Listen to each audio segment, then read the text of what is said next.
A passagem de hoje é Marcos 4, versículos 13 a 20. Vamos ler juntos. E disse-lhes: Não percebeis esta parábola? Como, pois, entendereis todas as parábolas? O que semeia, semeia a palavra, e os que estão junto ao caminho são aqueles em quem a palavra é semeada. Mas, tendo eles a ouvido, vem logo Satanás e tira a palavra que foi semeada no coração deles. E da mesma sorte, os que recebem a semente sobre pedregais, que ouvindo a palavra, logo com prazer a recebem, mas não têm raiz em si mesmos, antes são temporãos. Depois, sobrevindo tribulação ou perseguição por causa da palavra, logo se escandalizam. E os outros são os que recebem a semente entre espinhos, os quais ouvem a palavra, mas os cuidados deste mundo, e os enganos das riquezas, e as ambições de outras coisas entrando, sufocam a palavra, e fica infrutífera. E os que recebem a semente em boa terra, são os que ouvem a palavra, e a recebem, e dão fruto, um a 30, outro a 60, e outro a 100, por um. Amém.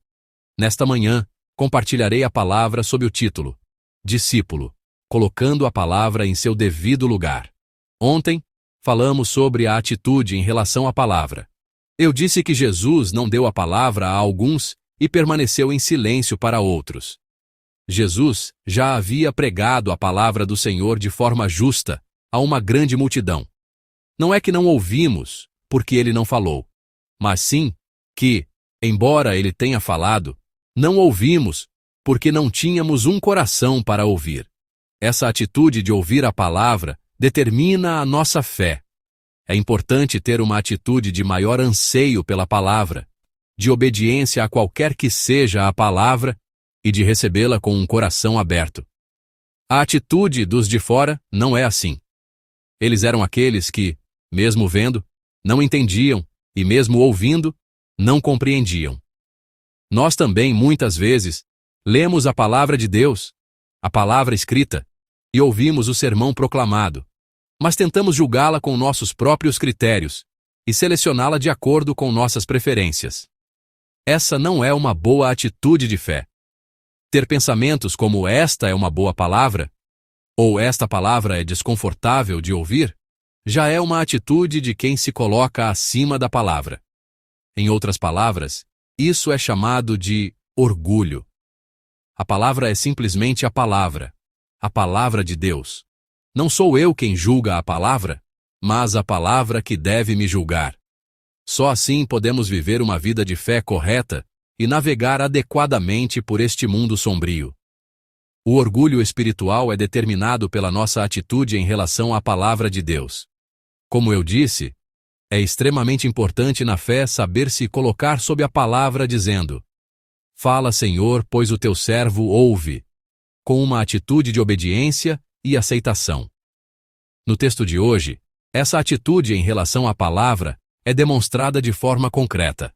No versículo 14, Jesus nos ensinou que semear a semente é semear a palavra. Repito, não é por falta de semeadura da palavra que não damos fruto.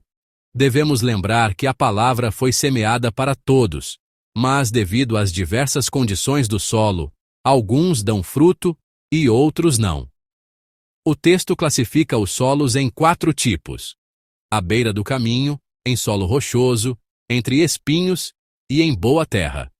O primeiro tipo de solo é à beira do caminho.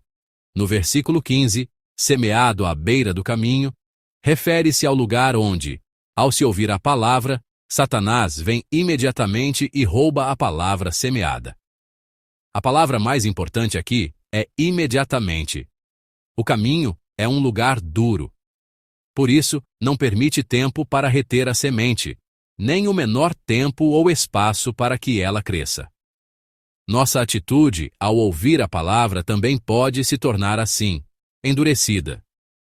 Devemos viver sempre vigilantes, especialmente aqueles que sentem que a palavra não entra em suas vidas, mas apenas flutua na superfície, são os que têm um coração como a beira do caminho. Não importa que boa palavra seja ouvida, mesmo que Jesus pregue a palavra, ela não penetra, mas apenas fica na superfície, como água e óleo. Pode-se pensar: como alguém pode viver ouvindo palavras tão antiquadas? Ou, pela minha experiência, a vida não é vivida apenas pela palavra. Isso nunca me trouxe benefícios. Esse é o estilo de fé do tipo beira do caminho. Devemos ter um cuidado especial com a situação em que alguém, que antes não era assim, se torna duro como a beira do caminho. Há muitos casos de pessoas que buscam a Deus e vivem uma vida de fé fervorosa quando estão desesperadas e necessitadas, frequentando bem os cultos de madrugada e todas as outras reuniões. Mas, quando algo se torna abundante e Deus resolve seus problemas, seus corações se endurecem sem que percebam. O que Deus faz então? O que Deus fará? Ele pode tirar o que lhes deu em abundância. Não faria Ele isso naturalmente? É uma bênção muito maior para nós estarmos do lado de Deus com pouco, do que vivermos em abundância do lado oposto a Ele. Isso nós devemos confessar e viver claramente. É uma bênção muito maior para nós estarmos do lado de Deus com pouco, do que estarmos em abundância do lado oposto a Ele.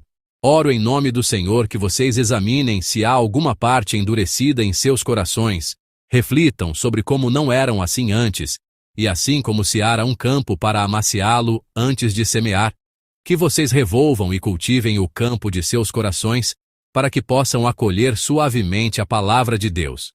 Em seguida, o segundo tipo de solo é o solo rochoso, e o terceiro é o solo espinhoso. Ambos retêm a semente por um certo período. No entanto, não chegam a dar fruto. Isso acontece porque, depois que o broto nasce e começa a crescer, ou a raiz começa a se aprofundar, o crescimento para no meio do caminho. No versículo 17, o solo rochoso não consegue criar raízes, mas resiste por um tempo.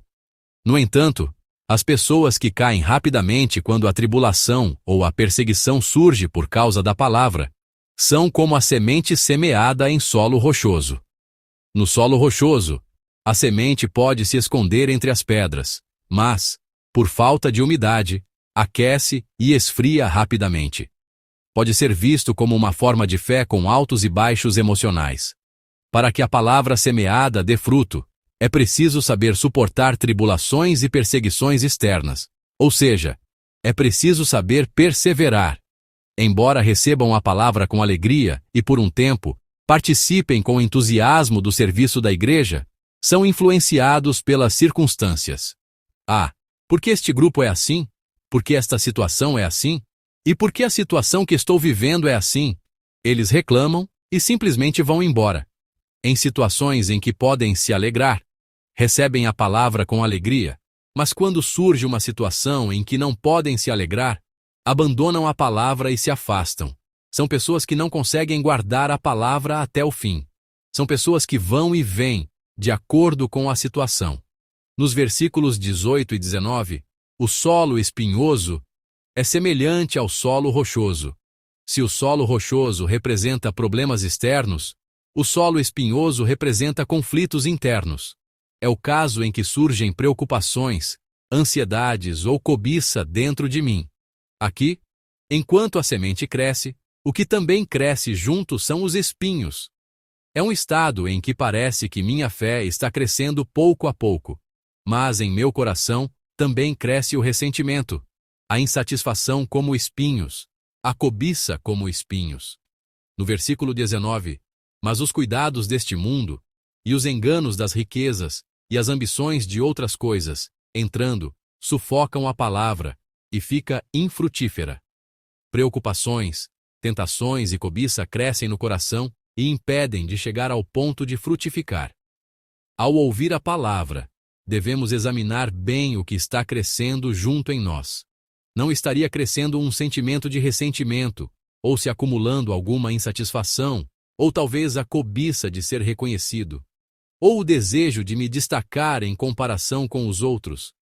Devemos ser capazes de refletir sempre sobre nosso coração. O que um discípulo de Jesus considera o valor supremo? É alguém que vive com a palavra como seu valor supremo. Se olharmos para o mundo em vez de para Deus, seremos abalados pela tentação e pela preocupação. Se olharmos para as pessoas e continuamente nos compararmos, nosso coração será roubado por coisas que não deveríamos ver. A palavra de Deus deve ser nosso padrão absoluto. Não há padrão mais importante que este.